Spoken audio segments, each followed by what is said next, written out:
welcome to Exile. We have a continuation of our previous episode as we were talking about the post-election situation in Jamaica. Uh, I have my co-host here, Raymond Grant, and as I recall, we were talking about the support that JLP had enjoyed from this particular election. And the discussion was that while he had a majority vote, which I thought meant the support from the majority of civil society, but you seem to have a different take on that. Yes, Asa, thank you. Yes, everybody, hello. It's a pleasure to be here again with you. Thank you for joining us on the channel. Before I go on to answer your question, Asa, I'd just like to invite people to uh, click on the like button if you like what we're doing on the channel. And if you don't, feel free to comment. We are open to criticism. And of course, if you subscribe, you can keep up with what we're doing on the channel. I just also wanted to invite people to, if you'd like to be a guest on our channel, do contact us. We're open to having people from all over the world on this channel through technology. We use Zoom, and you can help us to fulfill our mission, which is to be a voice for immigrants, migrant workers, and refugees. So if you fall into this category, or you would like to say something about immigration, racism, xenophobia, we're the channel for you to do that. We are a voice for the diaspora as well. And we would, if you know of anybody else, you can also suggest that to us for consideration to be guests on the channel. Yes, Asa. So to go on to your question, you had said that in your question that the Well, that basically, I assume that since the JLP actually has such a major majority from the election, that would translate to as meaning that he's got the major support of the Jamaican population at large and of civil society, as you framed it. Not so. The fact is that only 37.2% of the island's more than 1.9 million registered voters showed up for the election for both parties. And support for Mr. Holness's party in particular was just over 21% of all the people on the register. Now, a lot of people, first of all, a lot of people through inefficiency, apathy, and other reasons, logistical reasons, they are not on the voters register. Jamaica has this clunky electoral system. They're trying to avoid fraud, but in doing that, it's kind of difficult to get registered. They have to enumerate it, or they call it in Jamaica. You have to be at home. The people have to come to your house and verify you live there and do some paperwork there for you to get enumerated to be registered on the voters list. So first of all, there's only 1.9 million people who are actually registered. And then of that 1.9 million, only 21% of those people showed up. The election just gone was 11 percentage points lower than the 48.37% that showed up in the 2016 election. Which up to then was the lowest for a general election since Jamaica gained universal adult suffrage in 1944. There is not a mandate. There is a mandate from the small amount of tribalists who voted for him because he happens now at the moment to have the larger tribe.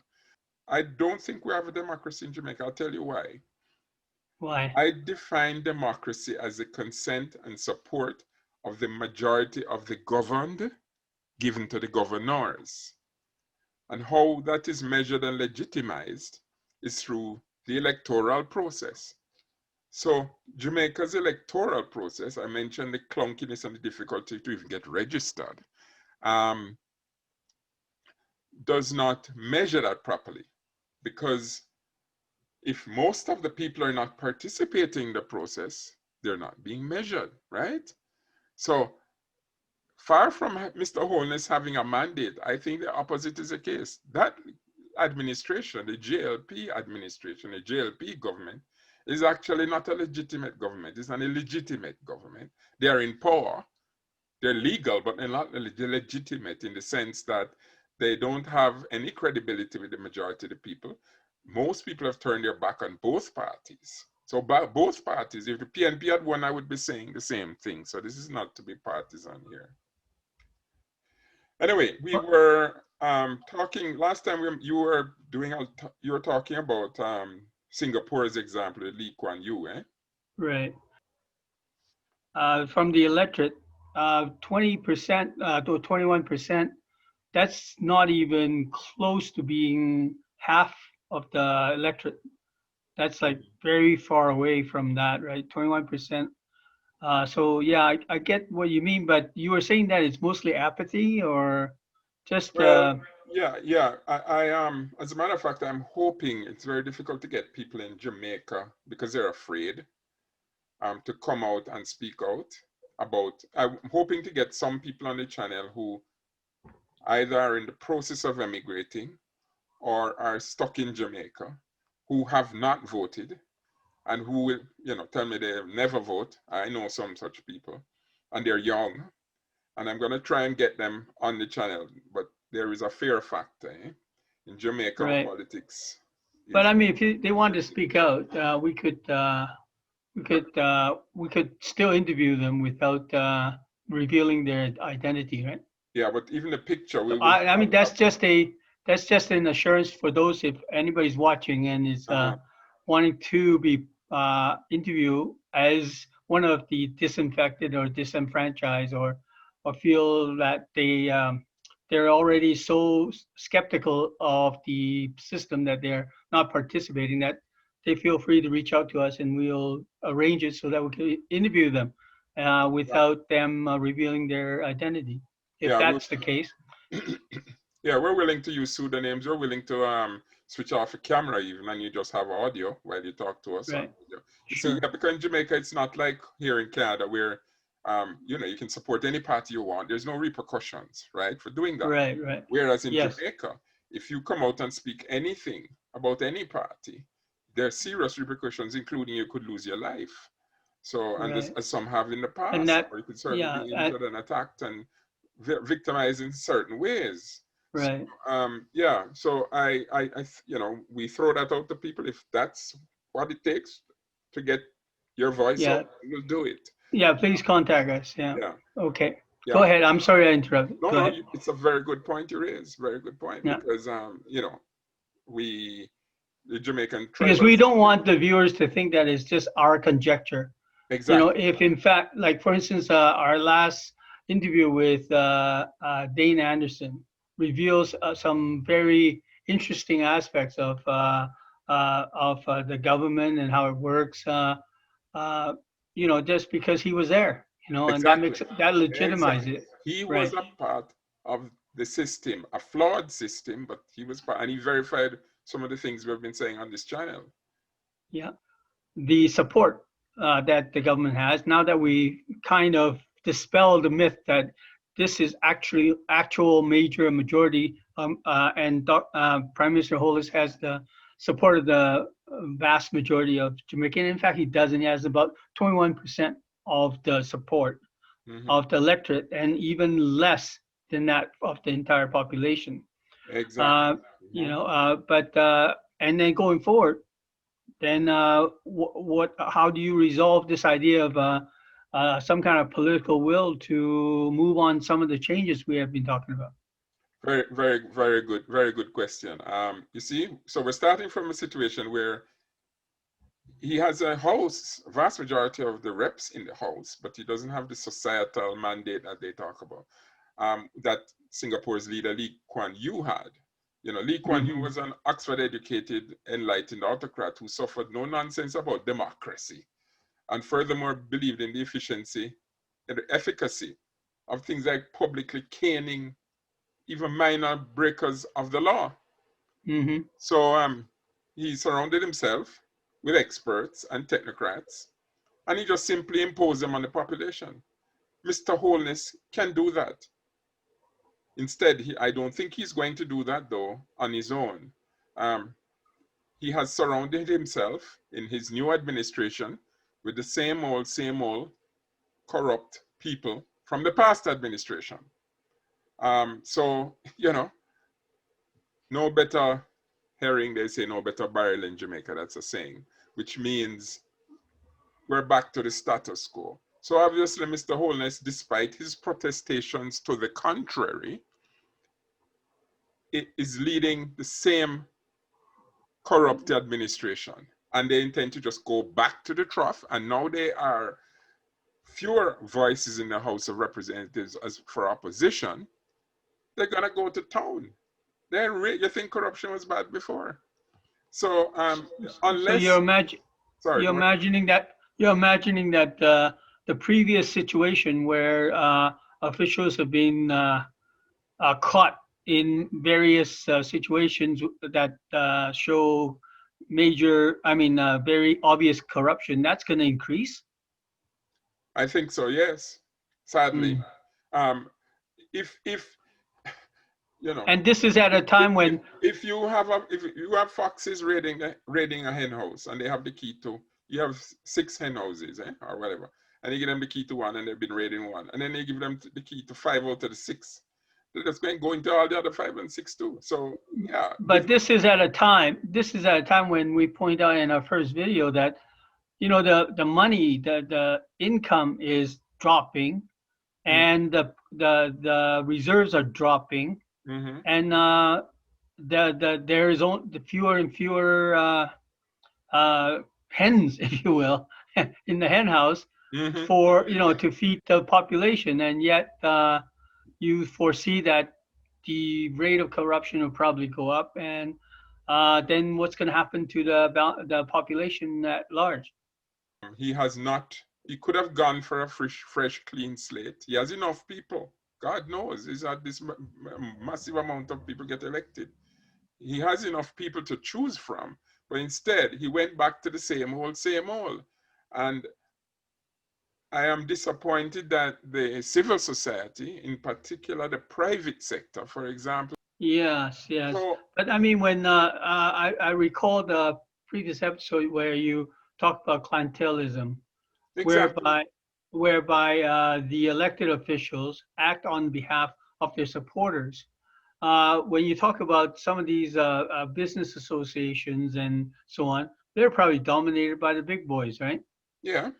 Yeah, so they're probably the part of the supporting characters to these politicians who have taken on this principle of clientelism to heart, and so they are not going to voice out because they know that they got these guys elected, and they're going to act on their behalf, right? Well, yeah, I that's assuming that they're not people looking out for their. They think it's in their self-interest to do that, but I am talking to them now. I'm addressing the private sector in Jamaica now. Okay. The current situation is unstable. It is not sustainable.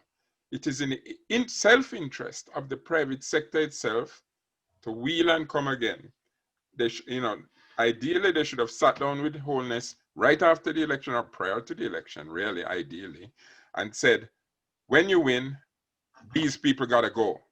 All these people, these corrupt people, and some of them, have been long-time people in the party, tough tit. They pay the bills. If they had said, we want to, because it is in their interest. I think we have an enlightened private sector in the sense. I'm sorry. Yeah, I'm sorry, but I don't see that how that is in their interest. I'm getting to that because if corruption, remember we talked about how crime and corruption bleeds the economy, Right. And it also causes we could have maybe afford it in the past. I don't think we could, but we got through it in the past. But now in this critical time, we need all hands on deck. We cannot afford it now.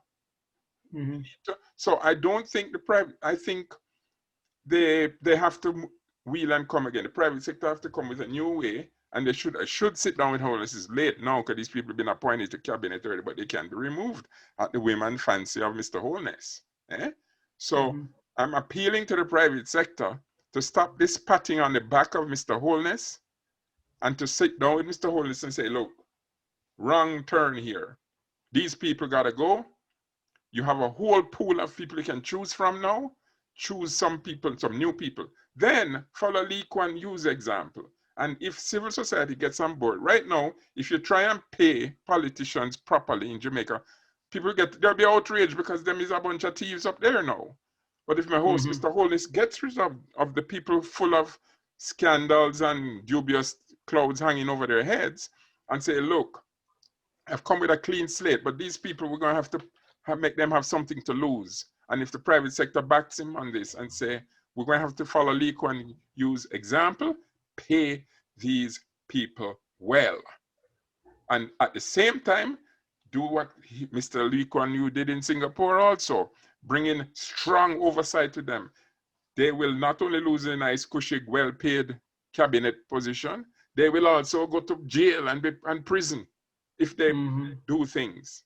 So we bring in strong oversight. We pay you well, but strong oversight. The combination of the two. That's the only way we're going to clean up policy. And Holness is not going to do it on his own. Why should he? When I mean, them is bathing at the trough and thing, and they're just eating out the hen houses right now.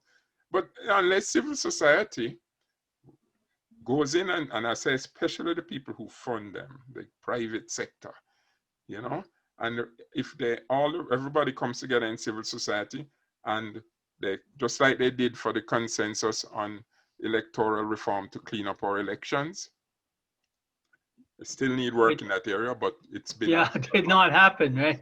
It did not happen. It wouldn't happen until, but civil society was so outraged, or politics became so, I mean, they were stuffing ballot boxes in Jamaica prior to the electoral reform, you know. I mean, It was a common kind of practice, and there was a lot of political violence and so on, partisan violence. And the parties came together at the pressure from civil society and said, look, enough is enough, you know? So I think those are some of the things. But Mr. Holness and his current cohort of cabinet and people around him are not going to do this voluntarily.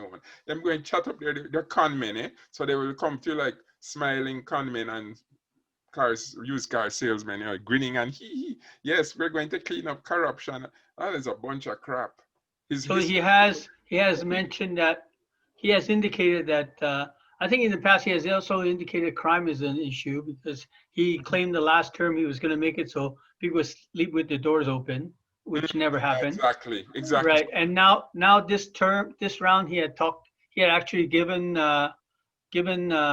some he has brought up the idea of corruption that he's thinking about rooting it out. But the thing is, if you recall, I give that promise the same weight that the promise was given before, we're going to sleep with our windows and doors open. Well, I mean, just to bring the picture into maybe... and the other promise of 5% growth in 4 years, when they only achieved an average of... Just to bring that into more focus, Donald Trump came into power saying that he was going to drain the swamp. Yes. That he was going to bring the factories, works back, good paying middle class working jobs back.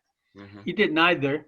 Yes. In fact, he exacerbated the situation by giving tax cuts to the top 1%, which is the people at the trough. Exactly. Similar to Jamaica. And the thing is, the only thing that went up against that, when you talk about the civil society, is, I mean, by the same token, last election in the U.S., about 55% of the electorate came out to vote, slightly over half, still better than Jamaica, but just slightly over half. And Donald Trump squeaked by with just a tiny little bit. In fact, he lost the popular vote. He got in.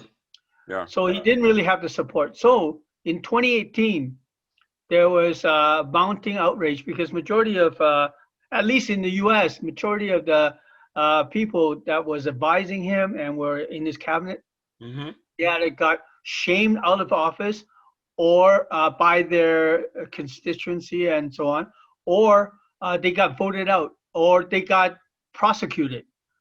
You know, Manafort and the whole bunch of them got indicted. You know, various. So somehow the judiciary still was working in to some extent. Exactly. But you're saying that that may not be the case in Jamaica. The judiciary is not as strong or not as independent. But in 2018, during the midterm elections, Mm-hmm. the House of Representatives was turned. And Mm-hmm. why was it turned? Because the electorate Mm-hmm. came out and said we're second, and they basically, and also when they were trying to get rid of the Obamacare or the affordable care plan, Yeah. Republicans. I don't know if you recall, but I saw Republicans who were in the Senate. They weren't even when they had the Senate and the Congress before the midterm. They were trying to get rid of it, but they were not able to because the Republicans going back to their own constituency during the town halls, they were mobbed by their own electorate at the town halls, threatening that they will not hold their seat and that they will vote them down if they try to get rid of it, because it was made very clear by the progressive wing of the Democratic Party that if the Affordable Care was dismantled, that more than 30 million people will be out of insurance, Mm-hmm. health insurance. Mm-hmm. So they were just, and in fact, even with that kind of effort, they only beat the vote by one vote, I think one or two votes in the Senate, not to carry it through. Because for sure, if it goes through the Senate, the Trump would sign. And that was when the House of Congress had a majority, a Republican majority. So they put up the strike down the Affordable Care, went to the Senate, and that was the last stand. And at that time, the public rise up and they attacked the politicians at the town hall and at the constituent offices, saying that, threatening that they will pay for if they vote it down. And even at that, they only beat it by one vote. So this idea of a groundswell of the Exactly. civil society Exactly. will work, but it will work not definitely, but at least there's a chance of it working. And even then, it's got to be a very strong voice with a very coherent message. Mm-hmm. Now, if civil society and the private sector in particular do not call Mr. Holness to account and bring him to heel and make the changes we're talking about, then which is what I think will probably happen. It's depressing. I'd like to have a little bit of optimism, but all of the things we're talking about further down as we go along, the changes we're talking about just won't happen. Because why should the politicians create real serious oversight over themselves? That's Right. like going to the mafia and saying, we would like you to draft some organized crime laws. They aren't gonna do it. It's not in their interest to do that. And if they do, it'll be in their favor. Yeah, so exactly. Well, yeah, this is what they have done. They've formed these oversight things, but then they don't remove the teeth or never put in teeth. Right. Because there was never teeth before. So, I mean, they don't put let's. in any teeth. So there is this illusion of these organizations, and they all have offices and they're doing their work. And if that's the case, let's take so far, no politicians have gone to prison in the recent. Yeah. And if we want to take this one step forward, one step more, we're looking at a very complacent government, right? Complacent in that they feel they have the majority mandate, and the supporters, their clientele are very happy that their votes have put the people they want in place, so that they could continue this, thinking that after this glitch of a pandemic, that it'll be business as usual, and they will be right there at the trough waiting for their share, right? However, given that what we have looked at, and what you have discovered is that the coffers are running low. We're going to run out of money soon in the Bank of Jamaica if they don't borrow. And in fact, our previous guest has indicated from his vantage point as a global watcher due to his trading and so on, that he, and being in the government previously, that he also concurs that he feels that they have no choice but to go borrow. And the most likely candidate is probably IMF, because nowadays the appetite for emerging markets is very low in the established banks or any of the creditors. You would know that because you work in that field. Yeah. And the thing is, it used to be emerging market at one point in time was in favor, but now in any crisis, the first people to suffer are the emerging markets, because they they do not show a clear way of paying back the loan. And any creditor that lends you, their interest is to get the loan back with interest, right? So if in fact the coronavirus is going to have a knock-on effect to subsequent years, that's going to diminish your number one industry in your economy, which is tourism, and all the associated businesses that goes with that. And the diaspora is not entirely clear how they will be able to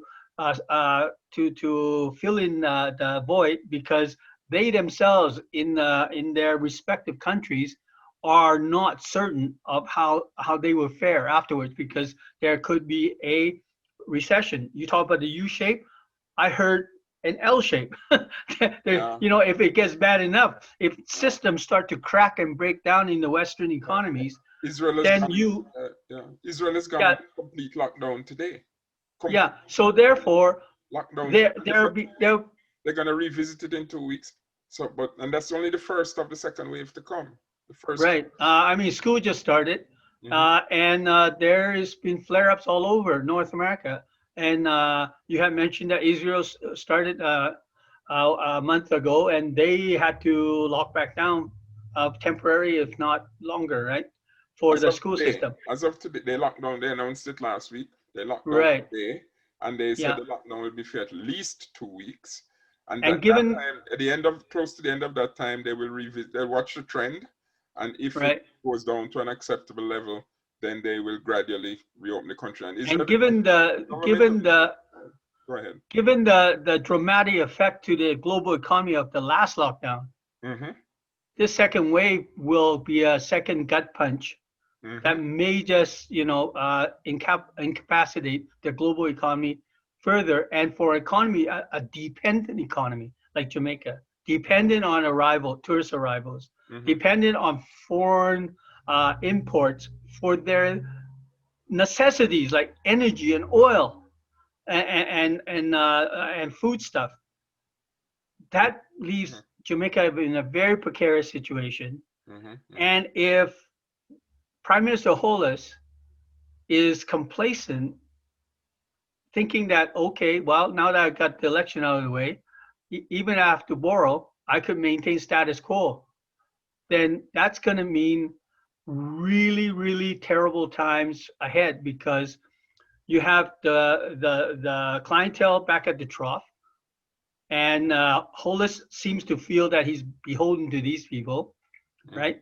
And what's left over?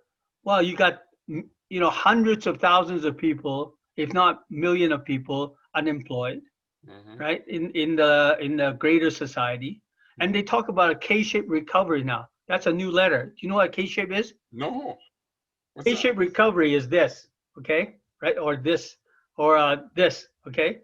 So that means the 1%. Maybe we should get a graph or something that shows that. Yeah. Okay. So okay, the 1% gets all the favor of the government and the stock market and all that in the U.S. especially, right? So they've shown that during this lockdown, the 1% has multiplied their income and their gains, whereas the rest of the population, the rest of the 99% or 90% at least, has gone down even further, if not for that particular stimulus, right? But even with the stimulus, they have gone down, and this other stimulus is being held up. Okay, so that's what the K is.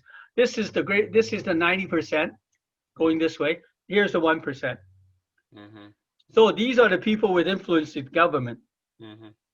These are the people who are disenfranchised and think that there's nothing they can do. Poor me, I can't even make rent. I'm more worried about being turfed out by the landlord. I'm worried about my next meal. I don't have time for politics. When in fact, these are the people who need to make time for politics because look at where they're heading. And these people are happy to support with their millions their government because they know that all the money, perhaps in Jamaica, all the money from IMF will be funneled to them. And then again, talking about trickle down, you keep the big companies in business. They will eventually hire the other people. When in fact, majority of it is the money they get from the government is to save their own skin, right? To maintain their dominance, right? To buy out the competitor, and that's what has happened in the U.S. And why do you think it'll be different in Jamaica? It won't. I think I'm the eternal optimist. I don't think one should be naive. The glitch that was hoped for and still, which is Mr. Trump hopes for, this thing is not going to be it's not a glitch which just fix and we move on. This is going to be with us for some time, according to the World Health Organization, at least until the middle of next year, before there is even a vaccine available to start the process. And then the vaccine time and resistance to vaccine, all the other factors, the penetration of the vaccine to get to the level where you get the herd immunity is going to take another length of time. So this is not going to just go away. I think, for example, I think I'm a average person. I'm a senior. I'm what they call a Canadian snowbird. I travel every winter, or used to. I would go. I never go to Jamaica anymore because it's too dangerous. But you know, I would go south to the various places like Mexico and Florida and so on. Safe parts of Mexico. Ajijic in particular. No, I'm an average Joe. I'm not traveling this year. I'm not even thinking about it because I'm a senior with 2 comorbidities, which puts me in the 80 percentile risk group or risk factor if I contract COVID-19. So this is applied vastly across the market because a lot of people go to Jamaica in the winter, and a lot of them are seniors, and that market, I don't see any. I mean, the sensible ones, there will be a few diehards which will take the risk, but that is a market that is gone for this season. I pretty much think so. So when we get the majority of our tourist inflows come in a seasonal thing, there was a growing summer market too, but the bulk comes in the winter. If we have this COVID-19 around the winter and travel remains as restricted as it is and scary and dangerous as it is, you don't have the foreign exchange inflows. So whether Mr. Holness or Mr. Holness, I'm not embarked from the IMF, well, I would like to know if as you say, the international market is not running to emerging markets in a time like now, then where is the money to come from? Well, as a businessman, you know, if the whole entire global system is weak, right? Or if the stock market is weak, you put your money in the strong players. You don't play in the weak players. It's only when the whole market is going up that you put in the weak players because they have a low base. Therefore, your gains is much higher, right? So in the past, there was investment in emerging markets because, well, first of all, they're at a very low base. They are, and therefore their gains will be much higher. And that since the whole market is going up, the chance of them defaulting is less. But in this time, when various South American countries have already defaulted, right? And the whole global market is still very shaky. And the thing is, another point they definitely would not be keen to lend to an economy that has questionable ways of getting back on their feet, let alone paying back the loan. The Jamaica Employers Federation, they have come out with glowing praise for Mr. Holness and congratulations in that. Hello here. Civil society, especially the private sector who fund these parties, they should have sat down with Mr. Holness and said, we want something for our dollar here. We don't want no more of these corrupt people, no more of these dubious people, no more of these people who have scandals hanging over their head. We put those aside. You can't kick them out. They got elected. You shouldn't even have put them up as candidates, but C'est la vie. They're there. Okay, make them be there, but don't give them cabinet positions. Don't give them ministers. Don't give them the keys to the hen houses. Eh? Talking about getting back on their feet.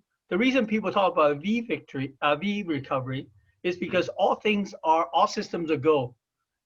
They just have to get through this black swan event, and as they go through a black swan event, that this goes down because the demand diminishes because of the black swan event, but the demand is still there behind the scene.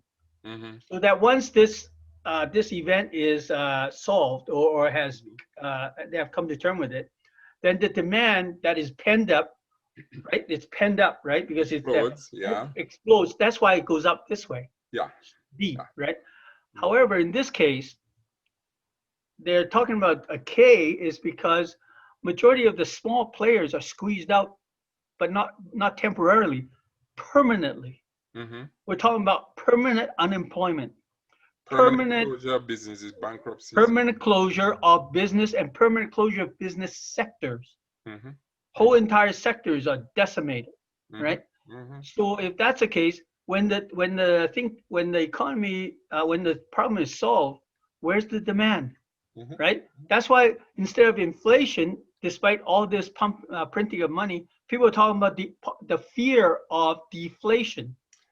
You raise a very good point there, which I want to illustrate something that's happening in Jamaica right now. The BOJ has come out recently over the weekend, I think it was Friday, with a statement, a reassuring statement.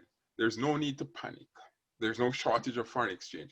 And they showed how that the last auction or market auction they had, because the dollar floats and free floats, the amount they put out wasn't, all the amount of foreign exchange they put out was not even taken up. So the liquidity position in foreign exchange is stable, and if anything, on the good side. That's their take on it. My take on it is quite the opposite, because the reason why there isn't the demand for the foreign exchange is because there's an overall contracting of the economy happening. There's the tourists who have no tourist resorts don't have no tourists. They're all closed down, or a lot of them.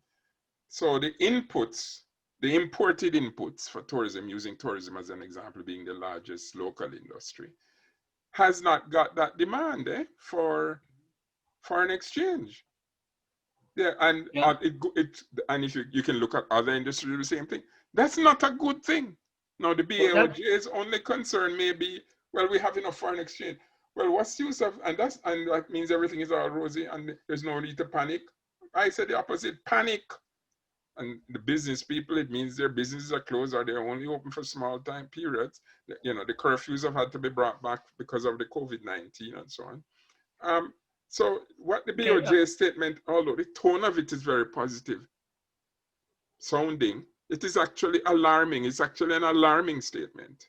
Okay. It doesn't. The reason for the liquidity being so good is because there is such low demand.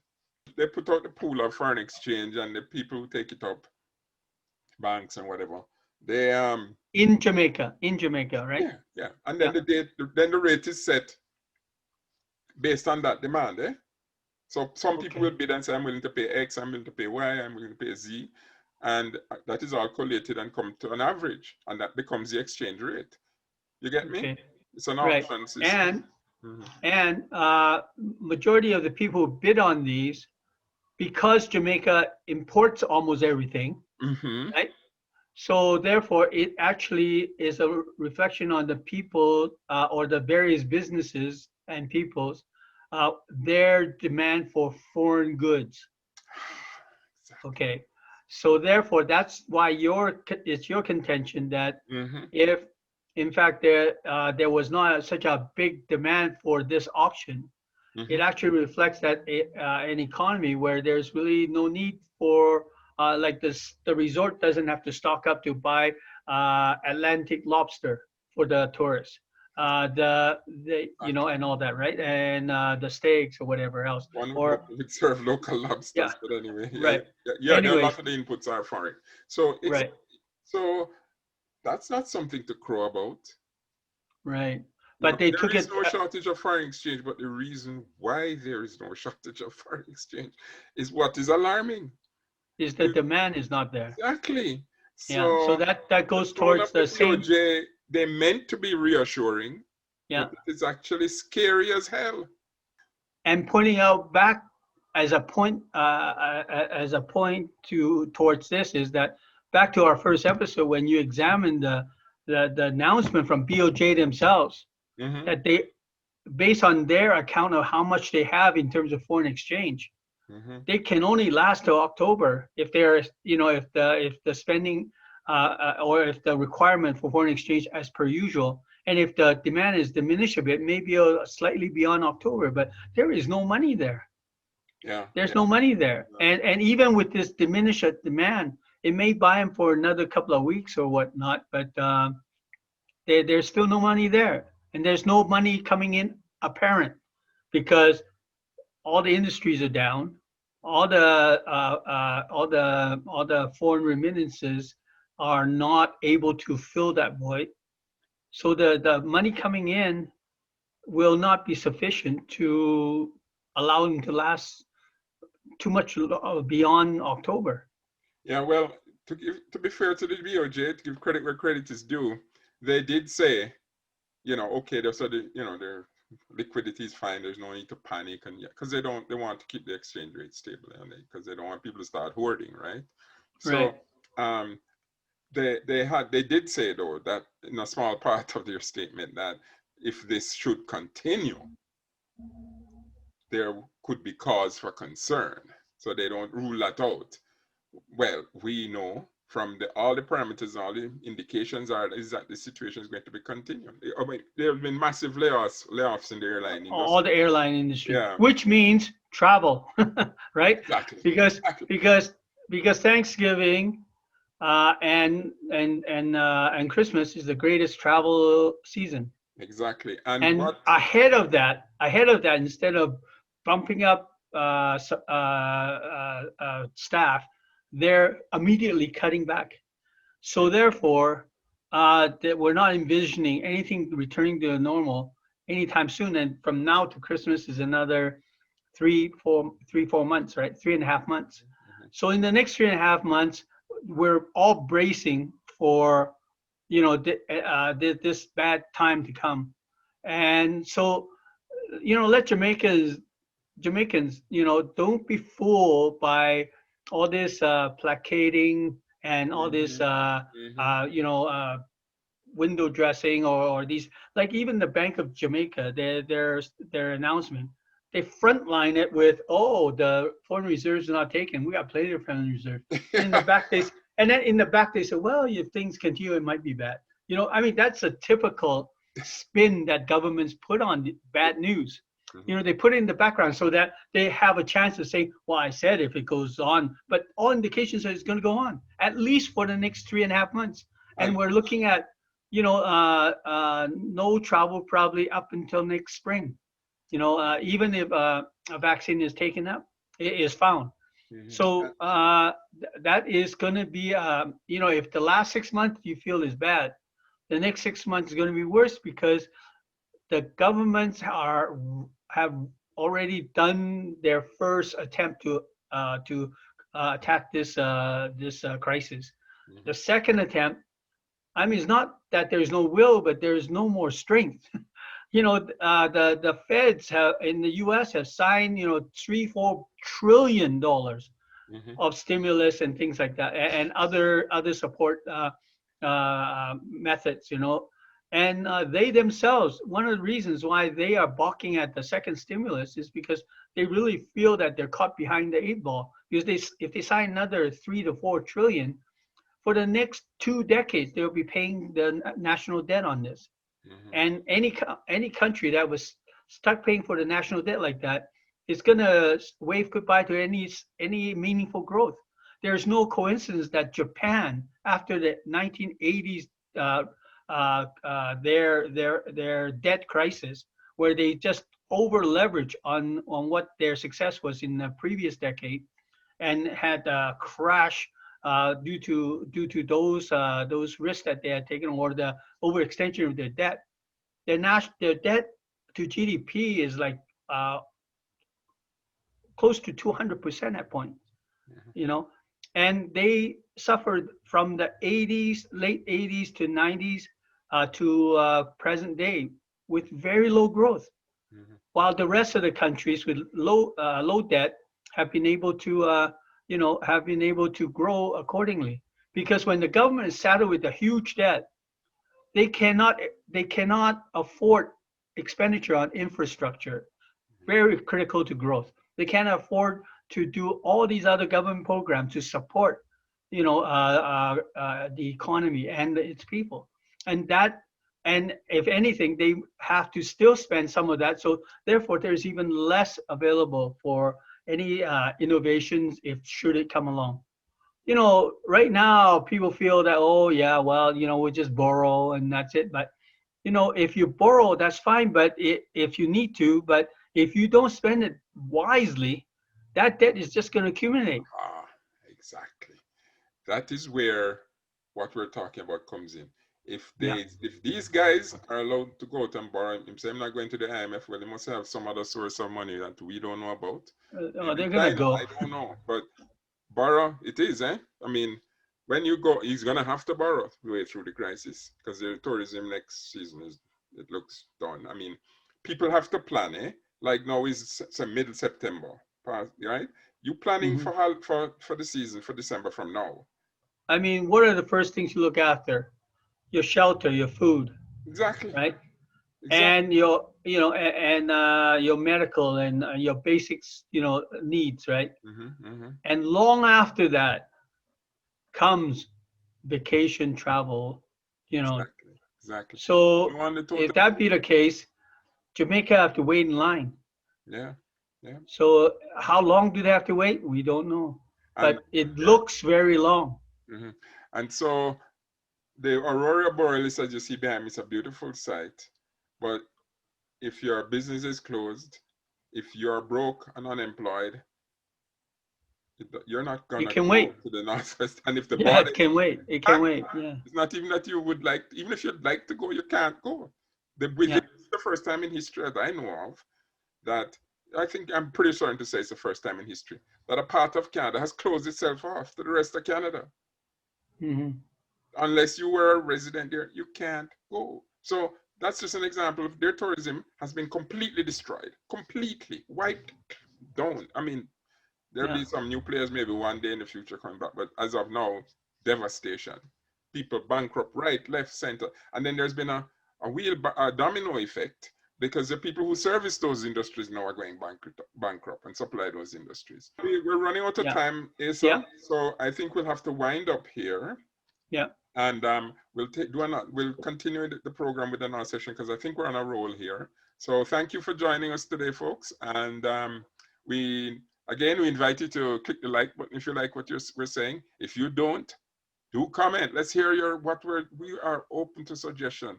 We can be making mistakes, but if you have any issues with what we're saying, do comment. And of course, click on the subscribe button and so you can keep up to date on new videos as they come out. So thanks again for joining us. I am Raymond Grant, and my co-host was Asa Sue, and we will be continuing this episode very, very shortly. Goodbye for now. Cheers.